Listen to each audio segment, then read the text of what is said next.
สบายดีเด้อทุกคนมื้อนี้ข่อยได้หน่อไม้สดๆอ่อนๆมาหลายเลยสิมาปอกแล้วว่าสิต้มไว้ใส่ตู้เย็นใส่ช่องแข็งไว้แน่และส่วนหนึ่งก็สิแกงนำก็สิเป็นประมาณนี้เลยหน่อไม้เมืองหนาวก็จะหน่อบ่ใหญ่ปานใดแต่ว่าความอ่อนแล้วก็กรอบรสชาติก็คือแซ่บยามเฮาต้มนะทุกคนสิกินกับหยังก็ได้สิแกงก็แซ่บกินกับแจ่วกะปิก็แซ่บรสชาติมันกรอบหวานแล้วก็หอมคือหน่อไม้บ้านเฮาแต่ว่าหน่อไม้ชนิดนี้จะบ่มีขายเด้อทุกคนจะปอกเฮายามเฮาจับเฮาไปเก็บในกอก็จะบ่ขายแล้วก็กอเพิ่นจะอยู่บนหนึ่งแล้วหน่อมาเกิดอยู่ทางนอกกอหน่อไม้นี่จะเกิดอยู่นอกกอไปตามรากแบบว่ารากของอันนั้นหน่อไม้หั่นน่ะไปฮอดไสหน่อไม้ก็จะเกิดออกมาฮอดหั่นคือแบบว่าหลายคักยามแม่นไปเก็บนี่คือม่วนอีก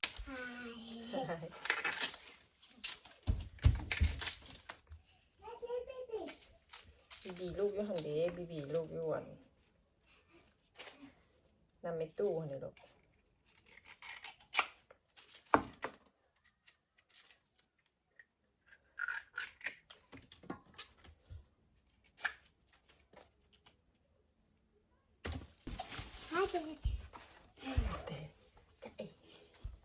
จะเอกคนน้อย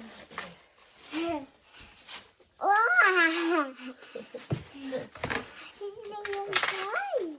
นำมาปอกหน่อไม้ใส่แม่ว่ะ เนื้อไว้หมดจุ๊บ โดยช่วยนั่งให้หน่อยนั่งคือบนนอนบนลูกนั่งคือบนนอนก็ในไปน้าน้า น็อตในวะเอาไปบังเลยโมเห็นมันเลยแต่ก็ในวะเดี๋ยวก็ในลูกสาวแฝดน้อยเพิ่นก็ยังมาเข้ากล้องนำมาซองใช่ซองขวาให้เพิ่นว่าซองครั้งนั้นครั้งนี้มาเบิ่งแม่ปอกหน่อไม้แม่ถามว่ามาปอกหน่อไม้ซอยแม่ว่าบ่เพิ่นว่าโน่เพิ่นว่านี่อยากมาลิ้นกล้องมื้อนึงก็มาซองมึงอีกซองแล้วซองอีกบ่นอนคำดึกแล้วที่ตอนข่อยปอกหน่อไม้นี่ทุกคน9 โมงปลายกับ10 โมง3 ทุ่มกว่าๆนี่แหละบ่ยอมนอนแต่ว่าผู้อวยเพิ่นหันหลับแล้วผู้น้องหันยังบ่นอนเทื่อดินเซ้ยจับหมอนเพิ่นหันสีดำตัวนี้แม่นทิ่มบ่ได้ไปใส่ก็ต้องเอาไปน้ำซื้อบีหมอนเพิ่นหันหักหลายขี้ดื้อคนน้อยก็สิเป็นประมาณนี้แหละทุกคนปอกหน่อไม้ก็จนค่ำเนาะคันลูกบ่นอนข่อยก็บ่ได้ปอกบัดนี้อันเพิ่นหลับผู้นึงก็ยังผู้นึงเอื้อยกับอ้ายเพิ่นก็พากันนอนแล้วเพราะว่ามีโรงเรียนเข้าโรงเรียนคืนพักบางกี้นี่พักอาทิตย์นึงสปริงเบรกหั่นบัดนี้กลับไปโรงเรียนแล้วเพิ่นก็พากันได้นอนแต่เว้นก็เลยบรรยากาศก็จะเป็นประมาณนี้ก็เงียบแต่ก็ยังมีแฝดคนน้องแองเจลิน่าเพิ่นก็อยากมาลิ้นนำแม่มาซองซ้ายซองขวาเพิ่นก็ท่าแม่ปอกหน่อไม้แล้วก็จะพาลูกไปนอนรัฐที่ข่อยอยู่นี่แม่นหน่อไม้ยังบ่ทันได้ออกเนาะทุกคนเมืองฮอลแลนด์รัฐมิชิแกนยามหนาวจะหลายกว่ายามร้อนและหน่อไม้หั่นก็มีพอได้กินได้เก็บกินคืออยู่บ้านเฮาอยู่แต่ว่ายังบ่ทันได้ออกเทื่อตอนนี้ดอกไม้ก็เริ่มปงใบไม้ก็เริ่มปงแล้วแต่หน่อไม้หั่นยังบ่ทันได้ออกเทื่อตัวนี้เห็นแม่นหน่อไม้ข่อยซื้อนำเขาเจ้าที่ว่าเขาเจ้าเอามาขายเขาจะเอามาติดต่างรัฐเนาะทุกคนก็จะหน่อใหญ่แน่แต่เป็นหน่อไม้ชนิดเดียวกันเลยที่กับข่อยไปเก็บอยู่เมืองข่อยอยู่นี่แหละแต่ว่าต่างแต่หน่อใหญ่กับหน่อน้อยซื่อๆเรื่องรสชาติก็คือแซ่บคือกันกรอบหอมหวานกินแล้วมันติดใจเลยคันถ้าผู้ใดได้เคยกินก็จะมักเนาะทุกคนแต่ว่าคันแม่นผู้ที่บ่มักกินอาหารประเภทนี้แบบว่าแกงหน่อไม้บ่หรือว่าอีหยังนี่ก็อาจจะบ่มักแต่ว่าคันแม่นคนที่มักกินหน่อไม้ก็จะแบบฮู้เลยว่าหน่อไม้ชนิดนี้ก็คือแซ่บแฮงแล้วก็คืออ่อนแล้วก็ติดใจปอกก็คือง่ายแฮงทุกคนง่ายๆแค่มีแต่ปาดออกในเดียวก็แกะออกลอกๆออกเพิ่นจะกรอบแล้วก็อ่อนๆปอกง่ายๆแบบพลอยๆนะเปลือกนะแกะออกโลดนะทุกคนง่ายอีหลีแล้วก็รสชาตินี่คือมันแซ่บกินแล้วค่อยติดใจเลยเพราะว่าค่อยมากินแกงหน่อไม้อีหลีได้ทุกคนมันเป็นตั้งว่าอยู่บ้านค่อยคือกันค่อยก็มากินแบบอาหารประเภทนี้นะว่าซั่นซะ มาอยู่พี่ก็ยังคิดฮอดบ้านเฮาคือเก่าคิดฮอดแบบอยากกินอาหารคือบ้านเฮานะเห็นแต่เขาเจ้าลงคลิปวิดีโอเขาเจ้าไปหาหน่อไม้มาแกงอีหยังนะคิดฮอดแบบที่ว่าอยากไปกินแกงหน่อไม้ไม่ไหม้สดๆทนฮ้อนหน่อไม้บ้านเฮาก็แซ่บคือกันทุกคนข่อยก็มักกินอาหารประเภทนี้ว่าซั่นซะก็จะเป็นประมาณนี้เลยคลิปนี้ปอกหน่อไม้ก็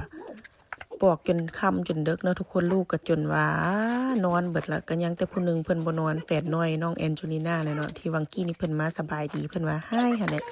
เพราะว่าเพิ่นนอนเว้นผู้เอื้อนเพิ่นบ่ได้นอนเว้นเพิ่นก็เลยว่านอนไว้เนี่ยผู้น้องนี่นอนเว้นตาเพิ่นก็เลยซื่นมองกล้องก็มาอยู่นำแม่เที่ยวมาจอบเบิ่งแต่กล้องว่าแม่เฮ็ดอีหยังก็สิสงสัยว่าอีแม่คือเว้าผู้เดียวสิว่าหั่นน่ะเพิ่นก็เลยเที่ยวมาส่องเบิ่งก็สิเป็นประมาณนี้เลยข้อยก็ปอกหน่อไม้จนดึกจนดื่นจนค่ำว่าซั่นซะคันลูกบ่นอนข้อยก็บ่ได้เฮ็ดหั้นนะคอยเฝ้าเฮ็ดให้มันแล้วยามลูกนอนหั่นแหละทุกคนปอกหน่อไม้แล้วข้อยก็สิพาลูกข่อยไปนอนเว้าผิดเว้าถูกก็ขออภัยเด้อทุกคนก็สิเป็นประมาณนี้เลยคลิปนี้ก็ได้ข่อยซื้อหน่อไม้มา4ถุงทุกคนเขาเจ้าขายถุงนึง30 ดอลคันเป็นปกติแม่นหน่อไม้ที่ว่าอยู่เมืองข่อยอยู่เขาเจ้าขายกระทงนึงประมาณ15 ดอลหรือว่า12 ดอล13 ดอลก็แล้วแต่ปีเนาะปีกายนี่มันเขาเจ้าขายหันถุงละ13 ดอลปีนี้หันย่านมันขึ้นราคาเพราะว่าแต่ละปีราคาของชีพก็จะขึ้นไปตั้งแต่ละยุคแต่ละสมัยแล้วทุกคนค่อยปอกอยู่นี่มัน2 ถุงสุดท้ายค่อยปอกไปละ2 ถุงมื้อสวยนี่ปอกแล้วก็ต้มแล้วก็มาหายใส่ถุงยางไว้แล้วก็เอาเข้าตู้เย็นห้องแข็งไว้ซ่องแข็งแช่ไว้คันถ้าแม่นอยากกินอยากเฮ็ดแกงบ่อยากเฮ็ดหยังก็แล้วแต่เฮาอยากเอามาคั่วมาผัดบ่มาจ้ำแจ่วกะปิแล้วก็เอาออกมาปาไว้บนนึงเพิ่นก็จะเปื่อยละลายน้ำก้อนออกแล้วก็เฮาก็เฮ็ดกินได้เลยหั้นน่ะบ่ได้ยากต้มไว้แบบนี้คือแม่นว่ารสชาติมันก็จะยังคือเก่าก็คือแซ่บคือเก่าแล้วก็เฮาอยากเฮ็ดหยังกินก็ง่ายสบายอยากเฮ็ดยามใดก็มีแต่เอาออกมาโลดแล้วก็ออกมาเฮ็ดกินโลดเฮาอยากเฮ็ดอีหยังเมนูหยังก็แล้วตั้งแต่เฮาตอนเฮาอยากเนาะทุกคนก็คือแม่นสะดวกสบายว่าซั่นซะค่อยมักเฮ็ดแนวนี้ไว้แล้วก็ยามค่อยไปเก็บได้หลายๆก็คันแม่นอยู่รัดค่อยนี่หน่อไม้ออกก็จะมาเฮ็ดแบบเดียวกันไว้เลยก็สิเป็นประมาณนี้แล้วก็แพ็คใส่ถุงไว้แล้วก็เอาใส่ห้องแข็งไว้ยามอยากกินยามใดก็สบายเอาออกมาเฮ็ดแนวกินเลยนะทุกคนปอกแล้วค่อยก็จะต้มประมาณ15-20 นาทีนี่แหละทุกคนแล้วก็แล้วละหน่อไม้ตัวนี้จะจืดไว้จะบ่ได้ใช้เวลาต้มดนพอต้มมันจืดแล้วค่อยก็จะมาแช่น้ำเย็นไว้แล้วค่อยก็หายไว้ใส่ถุงเตรียมใส่ตู้เย็นไว้เลยเนาะทุกคนก็บ่ได้ยากก็จะเป็นประมาณนี้เลยหน้ามาหดต้นดอกไม้เฮานี่มันเหี่ยออก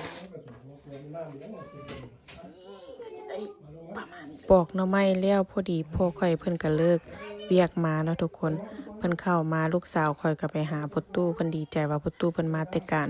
เพิ่นก็ไปลมกับพ่อตู้เพิ่นอ้อยๆก็สิเป็นประมาณนี้เลยเด้อทุกคนขอบใจทุกๆคนที่เข้ามาเบิ่งมารับชมวิดีโอนี้หลายๆเด้อพอกันใหม่วิดีโอหน้าบ๊ายบายหน่อไม้เขาก็จะได้ประมาณนี้เลยเต็มซ้ำเลยโอเคบ๊ายบาย